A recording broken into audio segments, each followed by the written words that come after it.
gagawa ng pangalan na maging laganap sa buong mundo. Ito yung kanilang gagawin. Nagkaisa sila para gumawa ng bricks. May isa pa ako nakaligtaan na ilagay dito sa sa slide. Itong aspalto. Sa Hebrew, wala namang nasabing aspalto roon. Pero yung sinunog na bricks, kasama na roon yung aspalto. Dahil sinunog na lupa at yun ang tinaguriang aspalto. Okay. Instead bato ang gamitin, bricks ang ipinalit. Instead putik ang gamitin, aspalto ang ipinalit. So, parehas sila. Pilit. Ano ba yung pilit sa Tagalog? Malaki.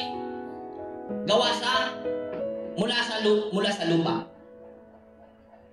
At dahil aspalto ang termino, inakala talaga na pangmasa, argamasa nga sabi. Fake na putik. Hindi tunay na putik. Instead putik, pinalitan, aspalto. At ano bang kulay ng aspalto? Pag nasunog yung putik, itim. Sumisimbolo sa masamang pamamaraan. Ano ba?